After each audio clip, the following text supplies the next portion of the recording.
We did the upper respiratory tract yesterday. Now we dive down into the chest and we start looking at the lower respiratory tract, which we're going to start with looking at the larynx, the trachea, and then dive into the lungs.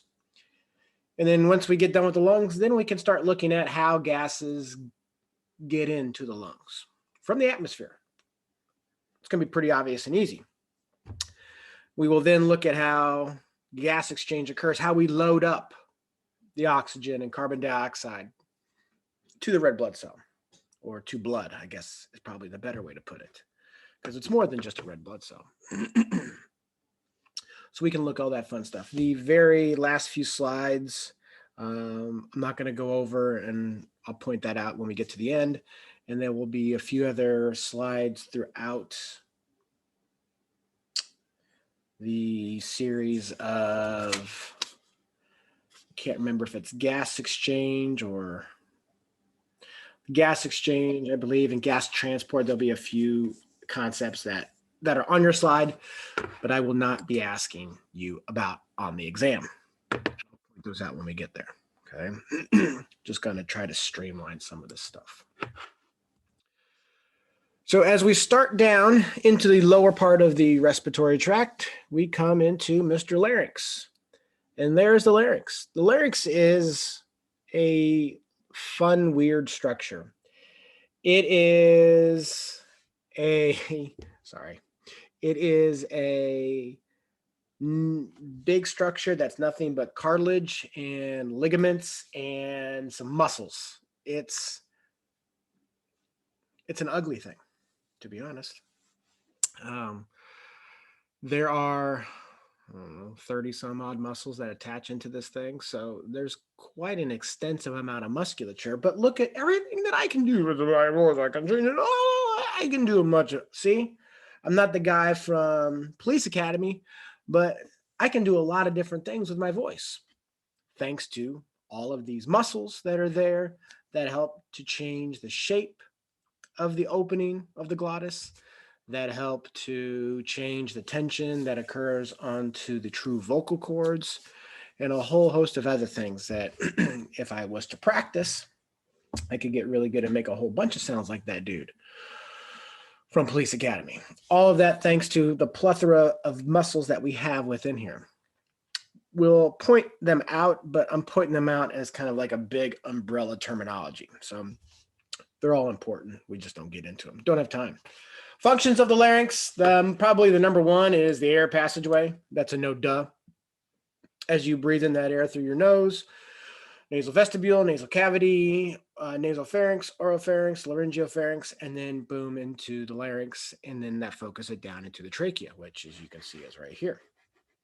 And I think there's some beautiful pictures that show that here in the next couple slides, I believe. Another important function of the larynx is the epiglottis, really, and that's to prevent ingested materials from getting into the lungs. It's not conducive if you get food or objects, water, drink, into your lungs. It doesn't work that way. The great thing about it is if something does get in there, the last tracheal cartilage, which is this thing right here, the last one at the bottom of the trachea is called the coronae. It has a huge amount of nervous input into it. So if something does get into the trachea and make it all the way down, it triggers a violent response by the body to get you to hurl that thing on out.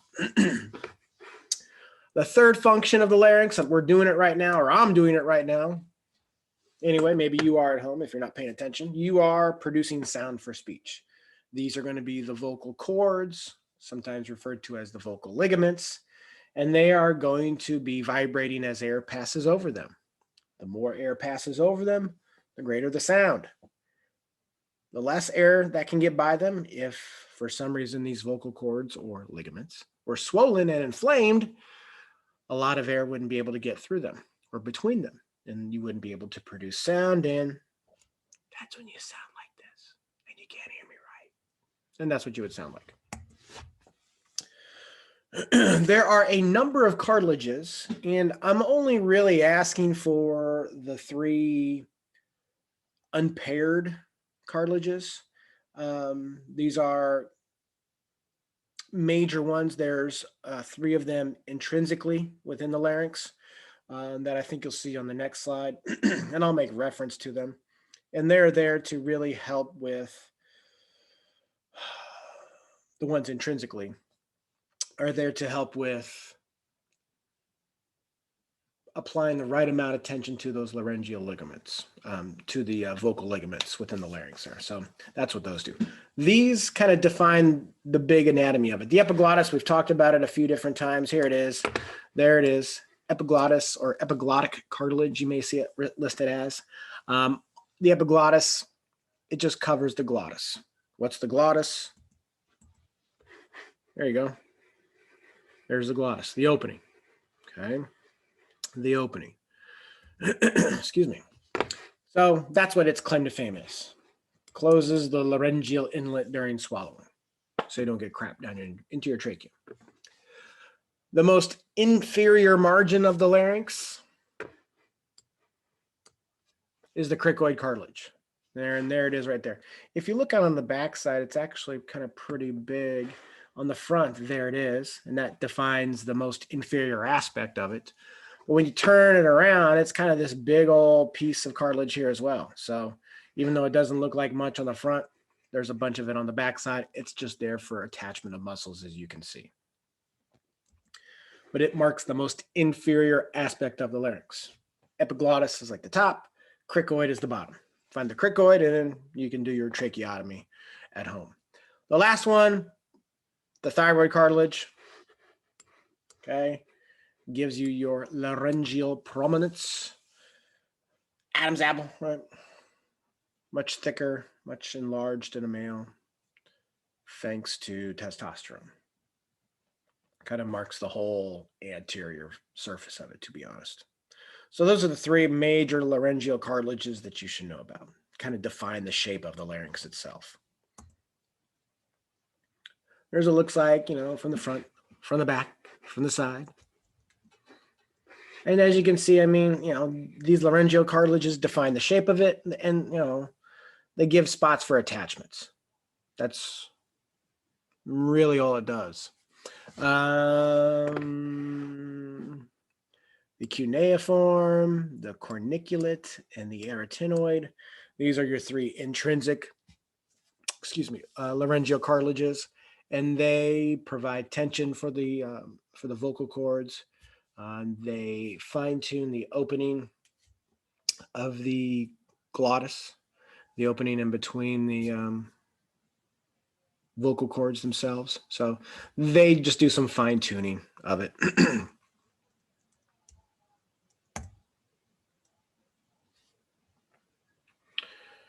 I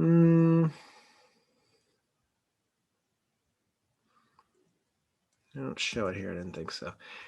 Here's what these vocal ligaments look like, vocal folds, because, I mean, it is a ligament, but there's soft tissue that is on top of it. So yes, it's a ligamentous structure, and you see that there. And it is honestly soft tissue over it as well. So that's where you get the cord. Vocal cords, I've heard it is, I don't even know anymore what the hell you should call it. And I'll be honest with that, because it's been called vocal cords, vocal folds, vocal ligaments, true vocal cords. It has a plethora of names. And if you don't know what plethora is, go watch The Three Amigos and you can figure it out. And you're welcome. So you can call them whatever you want. Any of those will work. Okay. So if you see vocal behind it, you know that these are the ones that are going to be associated with making sound. Easiest way to kind of put it. Here's what it looks like with some of the soft tissue over it. Okay. And you see we have vocal folds. Told you, right? And then we have this thing called a vestibular fold. If these guys here are your true vocal folds or true vocal cords,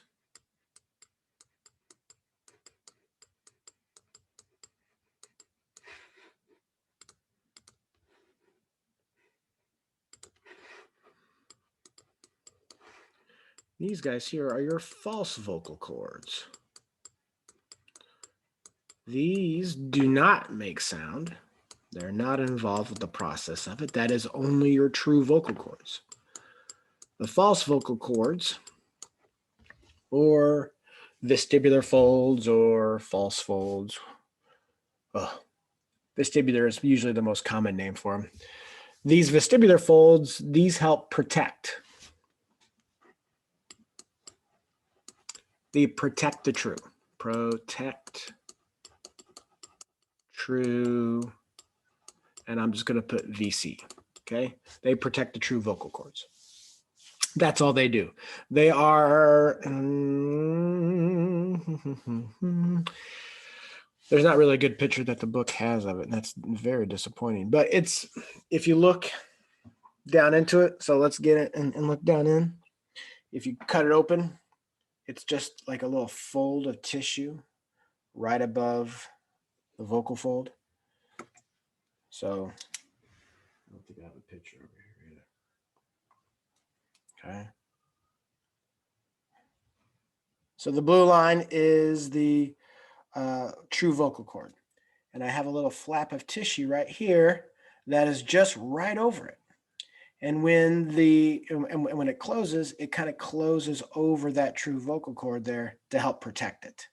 That's what the false vocal cord does. Okay. That is what the false vocal cord does. Again, there's a number of musculature, and I'm not going to get into it. There are a number of muscles. There's a number of muscles that are attached from here at the larynx on up. There's like 6 of them. And then there's some that attach right within the larynx structure here. There's like, I think another 3 or 4 of them. And then we have a number of muscles that go from here down. I think there's like another 6 there. Those are all extrinsic muscles. And those are just some of the small ones here. That's not, even talking about the platysma that lays over it and some of the other muscles that pass around the region here that ultimately will help to stabilize it as well. But they're, and then the intrinsic muscles, these help stabilize the larynx, help it move during swallowing. Sexy, right? So when I swallowed there, that larynx kind of went up. It causes, that's a massive amount of coordination there to get all of these 30 different muscles to coordinate contraction and relaxation. The intrinsic muscles are there to help with voice production primarily, but swallowing as well, because they help to open up they help with contraction of the epiglottis to help flap over the glottis opening there so food doesn't go down into the trachea or water doesn't go down into the trachea. I'm not going to ask where they attach to because we didn't get into any of them. So really, I'm not going to ask you the names of any of those, but we have ones that are draped around the outside and we have ones inside. And they show you actually some of those here. Okay. Here are some of your extrinsic muscles. And then here's some of your intrinsic muscles right here. Okay. And then there's actually some that kind of go in between here and go over here. There's a whole complex system of muscles that run throughout this larynx. It's fascinating. And the hyoid bone, as you can see, just kind of sits within it. There's the hyoid bone. Okay. Remember the hyoid bone is unique, right? It's unique because it sits in the middle of a cartilage muscle mesh right there. It doesn't attach to any bone. It's there to protect the larynx, really the laryngeal opening.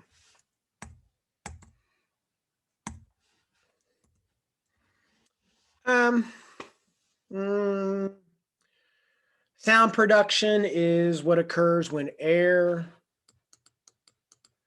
is forced past those vocal cords. It says with expiration, but I mean, I can take a breath out, right? And I can still make sound, right? I know I look stupid, but I mean, you can make sound. But when I talk about specific words and everything. It's more expiration than inspiration. I don't want to do it again. I almost passed out. Males have much thicker vocal cords, and that's because of testosterone. Can a woman have a very deep voice? Of course. Okay. Listen to any female metal singer. Okay. They sound one way, and after 10 years or so of singing, screaming, you may think, that voice starts to get deeper, and that's because that vocal cord itself thickens up from all the stress. Same thing for a male singer as well. You hear, and Corey Taylor is a good example of this. Lead singer of Slayer is an excellent example of this. You listen to some of their early albums, Slayer. I mean, he can hit those high notes on the Abyss album. And then some of the newer albums now, he can't get that high note anymore. 40 years of singing / screaming really loud tends to cause thickening up of those vocal ligaments. And so that causes a huge change in voice over time. Pitch is the tension that you put on those vocal cords. Right? Again, those intrinsic muscles are what provide the ability to change tension on the true vocal cords. Loudness, how big can you inflate your lungs, and how much air can you force through that rima glottis, the glottis opening. But all this is geared toward basically puberty and testosterone.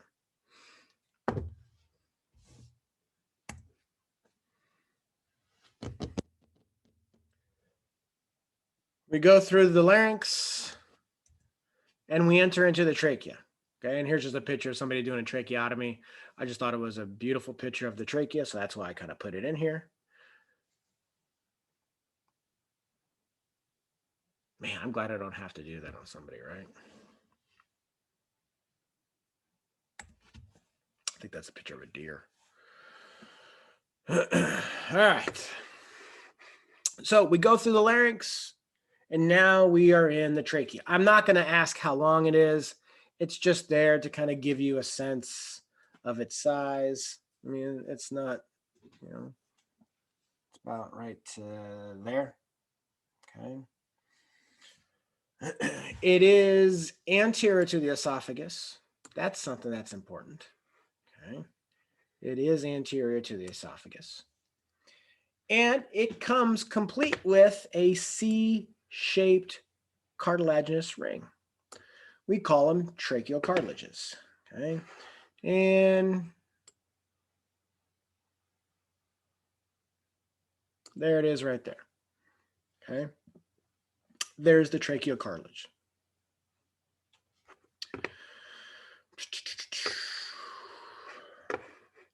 C-shaped. Why is C-shaped important? Because the esophagus is right behind it. And C-shaped allows the esophagus to expand as you swallow food. Okay. If not, the esophagus would have to be, or trachea would move forward. Something would have to be separated, right? But literally they are right on top of each other. We have what's called an annular ligament. That's what above and below each of those cartilaginous rings. Okay, you can see it right there, right there, right there, right there, right there, right there. You get the hint. Helps to complete this open tube. And on the backside, we have a trachealis muscle. And the trachealis muscle is what you find right there. Okay. The C-shaped cartilaginous rings are there for a reason. They help to maintain the openness of that tube. We call that patent, a patent opening. It's an opening that is open. And the very last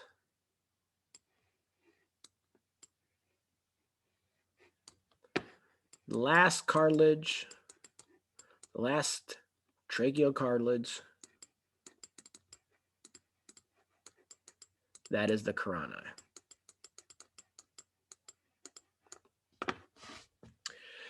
And again, it helps to initiate the coughing reflex if for some reason you lodge something down into your trachea.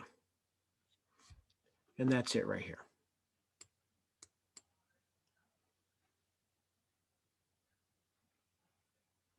Okay, there you go. Looks like the pants on a superhero. There you go.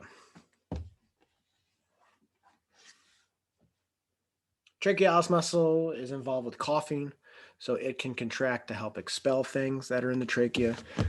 So that's when you'll see the trachealis muscle involved. It's reflexive, really, in the grand scheme of things.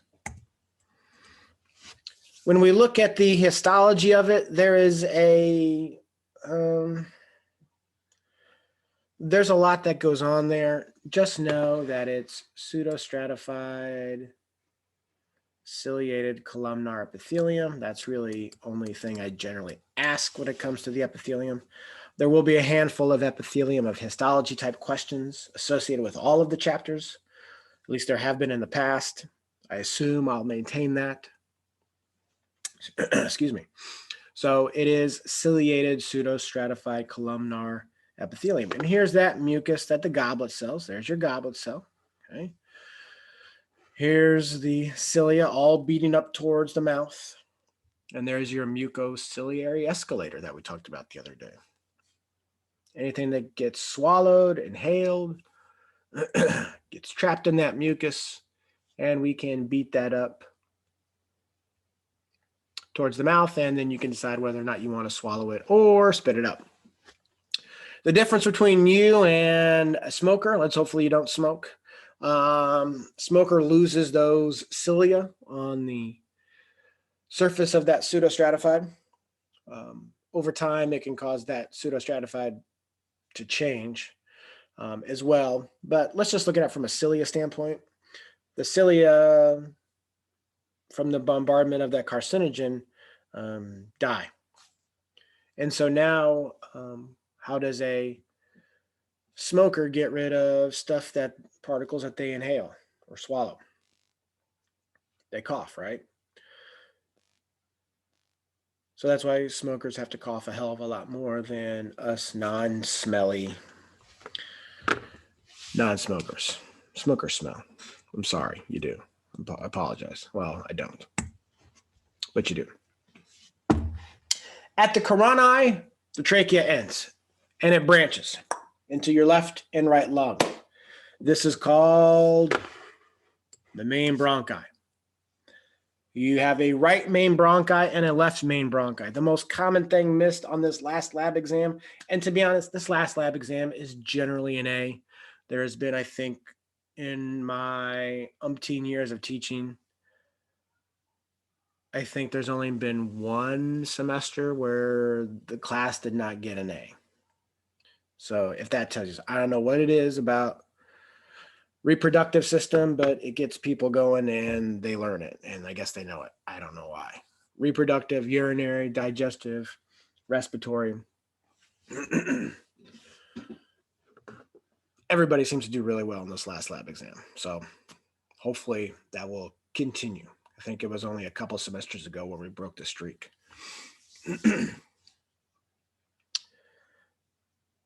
As the trachea ends at the caroni, we do that initial branch of right and left. And don't forget right and left, okay? Most common things screwed up on that lab exam. This is either the main bronchus or called the primary bronchus. It's called primary because it is the first branch.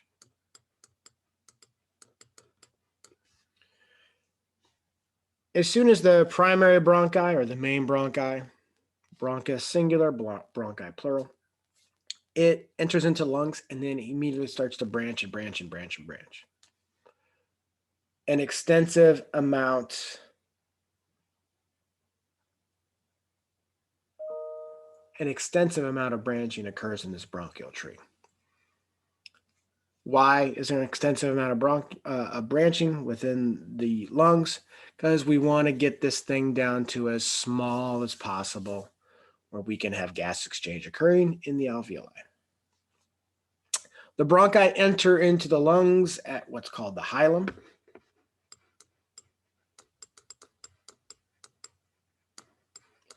The hilum is a common point of entrance for bronchi, arteries, nerves.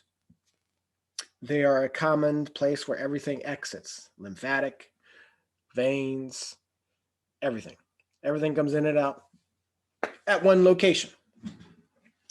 This just ensures that we have a lot of real estate carved out for gas exchange. The right bronchus is a little bit shorter and wider. I mean, that's good to know if you're going to be working in a hospital setting, I guess. 8 times out of 10, this is where things go. They go towards that right bronchus.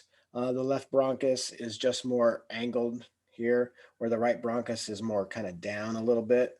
So just because of that one sheer fact, stuff likes to get lodged in the right side. So when you're going down, hopefully you know your right from your left and you go into the right, that right bronchus, because that's where generally stuff gets trapped into.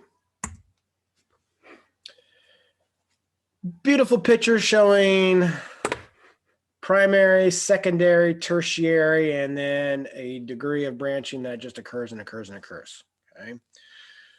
An extensive amount of branching. And there's a slide, I think in a couple slides, there's a better picture in a couple slides from now that kind of show that off just individually. We have our main bronchus, our right and our left bronchus. This enters into the right and left lung respectively.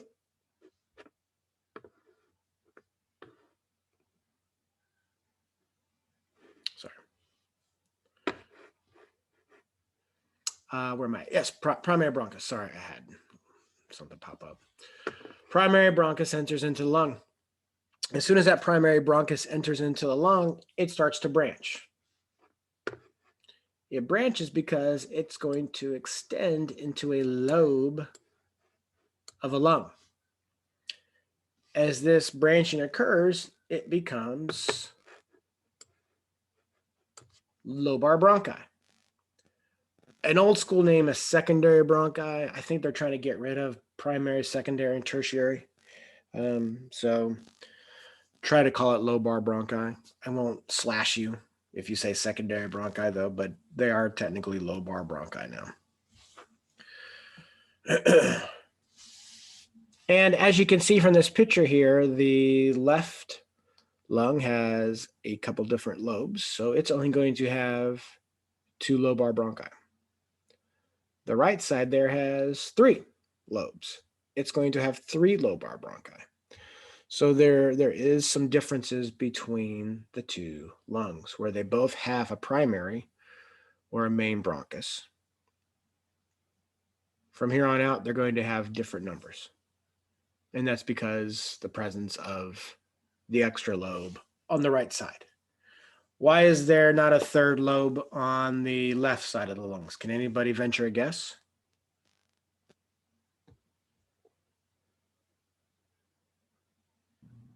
Because the heart's there? Because the heart is there. Heart takes up space. So we don't have that middle lobe on that left side. Within the lobe, that lobar bronchi continues its descent down into the alveoli or towards the alveoli. And it will go into various different bronchopulmonary segments. They call these things segmental bronchi. They have various different sizes. You don't need to worry about knowing them. So if you get asked that question, I am not answering that question, or I am not asking that question. So we go from main bronchi to lobar bronchi, enter into a lobe respectively. And then we go into what's called a bronchopulmonary segment of each lobe. And that's referred to as a segmental bronchus. Once inside that bronchopulmonary segment, that segmental bronchi starts to divide into a number of very small bronchioles. And there are different ones. There's a terminal one, there's a respiratory one. I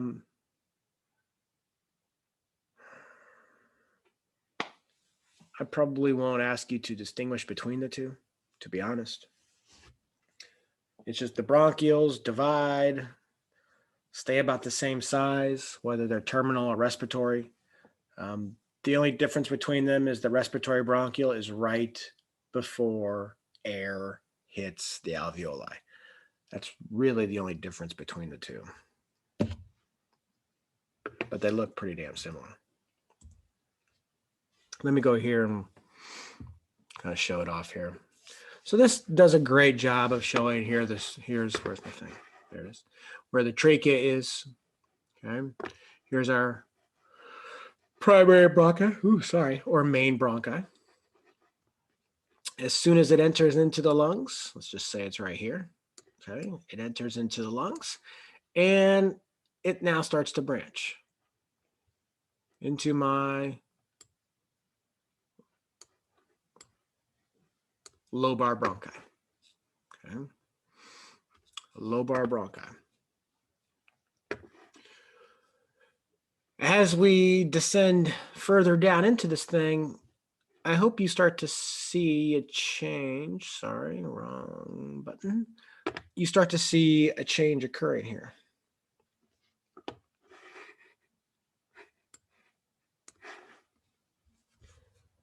We start to see a shift from cartilage, cartilage, cartilage, cartilage, cartilage, a ring or a C-shaped ring of cartilage. Okay.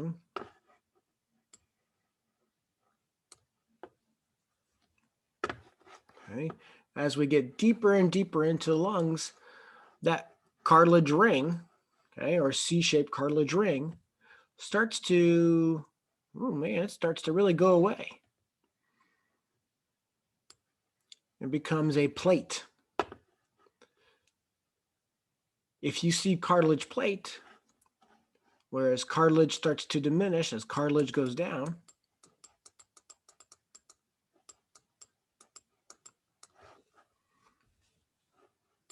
you get an increase in smooth muscle. So here, these cartilage plates are starting to form instead of a big fat ring. As that is occurring there, excuse me, we get a layer of smooth muscle that starts to really thicken up. As we continue down into this is lobar, right? Okay, lobar. You can start to see where you're transitioning into thick cartilaginous plate instead of a cartilaginous ring. When we see that, that is going to tell you that this opening, this tube, is not as reliant on cartilage to keep it open. With an increase in smooth muscle, I can now start to regulate that opening through sympathetic or parasympathetic involvement, right? The lobar bronchi, even though it starts having plates and a little bit of an increase in smooth muscle, there's not a whole hell of a lot of adjustment there. As we get into those bronchopulmonary segments, you can see the plate starts to really thin out here. Here's the bronchopulmonary segments. Bronchopulmonary segment, segmental bronchi, supplying. As it descends deeper into that segment, you can kind of see we have the bronchioles. Here's a bronchiole right here. As it descends down into the bronchial tree here, holy smokes, no cartilage plates at all. No cartilage. No cartilage. That is significant. These are going to be areas that can now be greatly affected by the autonomic nervous system. Here is where we can have bronchoconstriction and bronchodilation.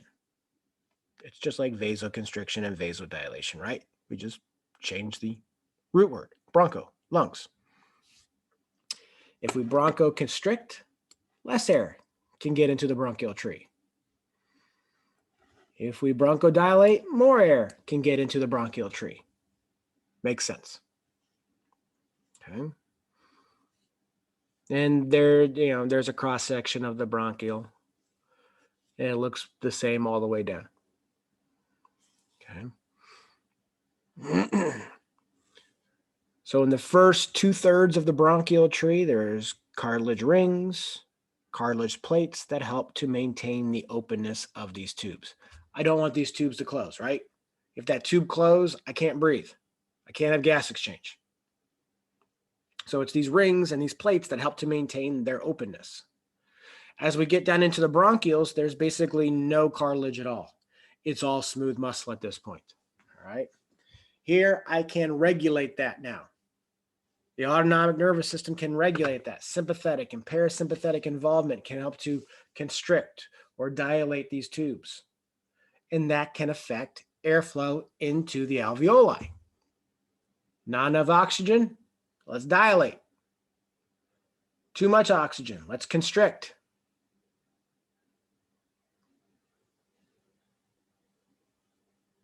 Too much CO2, let's increase our rate of breathing.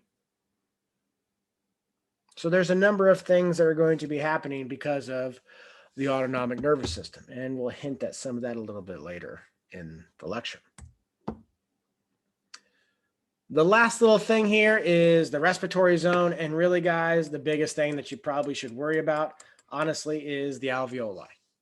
Okay? This is where gas exchange occurs. It's the most important thing. Okay, yeah, respiratory bronchioles, sure, whatever.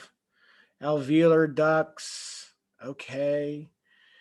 Alveoli look like a bunch of grapes stuck to one another, so they're referred to as an alveolar sac. Okay. But it's the individual alveolus. Okay, all of these dudes right here, okay, these are all alveoli. And you can see kind of the sac-like appearance.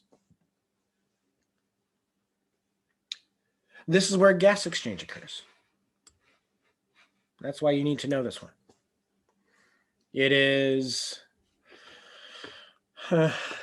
it's interesting interesting histology here.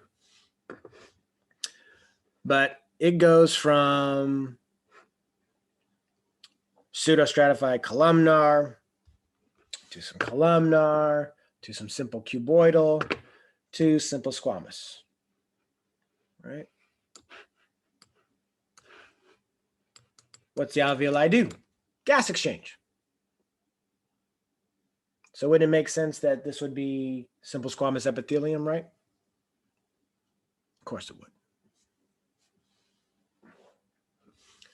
You can see we have a very, extensive blood vessel network wrapped around Mr. Alveoli. And this is important in terms of gas exchange. If you destroy that alveoli, you destroy that capillary bed there, okay? The capillary bed doesn't remain and do jack, okay? Once the alveolus is dead, that capillary bed is dead. Your ability to exchange oxygen and CO2 is done or diminished, not completely done. You can see this is a great picture as well because it shows you that there are elastic fibers. There's some elastic tissue wrapped around this thing, and that makes sense, right? As you take a breath in, you're expanding. That air is going to inflate that alveolus. So you want that to be able to stretch and expand and come back. And so hopefully it makes sense that we would have some elastic fibers within it as well.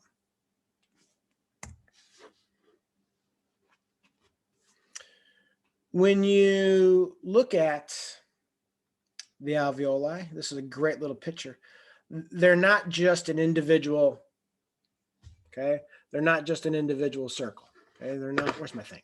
They're not an individual. There and there and there and there and there. They're not all individual. They are individual, but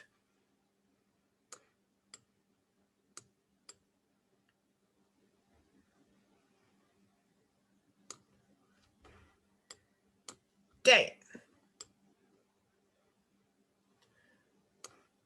But when you look at them all clumped together, okay, and there's an opening between all of these things, okay. There I left a space there. You know, if I continue this montage, okay, there is going to be openings between these. These are called alveolar pores. They help maintain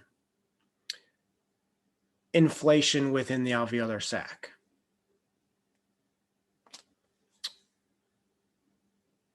They help with what's called proper ventilation.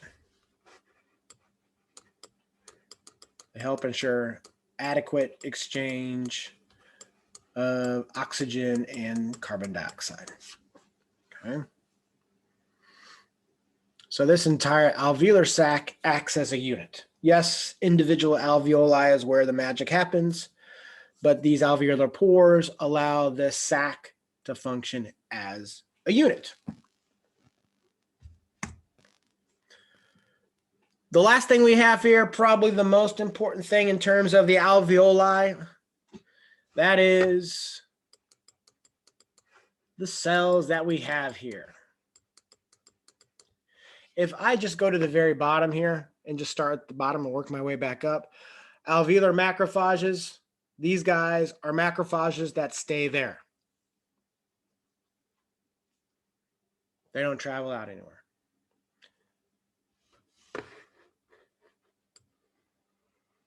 They engulf. You can have other macrophages come on in, and as soon as they come on in and enter, they get the moniker of alveolar macrophage. All right. But generally, there's a nice fixated number in here that occurs unless, you know, you get into an environment that has a lot of crap in the air. That's going to cause more macrophages to come into the lungs. And I can't remember the turnover. There's a pretty high turnover rate that occurs here, depending upon the environment. But it's kind of interesting. The number escapes me at the moment, but it's a pretty interesting number. We have other cells, type 1 and type 2 cells. These used to be called type 1 pneumocyte and type 2 pneumocyte. Pneumo means air. So these were air cells that were given the moniker of type 1 and type 2 air cells. Well, let's change them. Okay. Let's change them. So they gave them the shocking monikers of alveolar type 1 cells and alveolar type 2 cells. So those are the ones that I will ask about on the exam, those names. I'm sorry if you know it by type 1 and type 2 pneumocytes. I apologize. Alveolar type 1 cells, these are going to be the squamous epithelial cells. Simple squamous epithelium is the tissue. The individual cells that make up that single layer of flat-shaped cells are the alveolar type 1 cells. I know, right? Anatomy. But this is your alveolar epithelium, right? So these are those squamous-shaped cells. They give them a name, okay? They give them a name. The other type of alveolar cell we have are alveolar type 2 cells. And even though they are not involved with, I don't know what's going on. And even though they are not involved with gas exchange themselves, they help gas exchange. Alveolar type 2 cells produce surfactant, and it's pulmonary surfactant. If you have you all tried to blow up water balloons before, I assume? Okay. If not, go buy some this weekend. Okay. What the hell else you got to do? Take a test? Easy. After you get done taking the exam, Get some water balloons. Try to fill them up. What happens when that two sides of that water balloon meet when you're trying to fill it up with water? It gets a little wet. And what happens to the two sides of that balloon? They stick together. That's what would happen in the lungs if we didn't have surfactant. Okay. Surfactant is an oily secretion and it prevents collapse. Okay, so breathe in. Alveoli get big and exhale. Keep going. When you forcibly exhale as much as you can, those macrophages, good God almighty, those alveoli, they can potentially touch. And if that oily surfactant isn't there, they won't open back up. Because when two watery components meet, two water membranes meet, they stick together. Okay. So it's that surfactant that keeps the alveoli open. So we can have gas exchange occurring.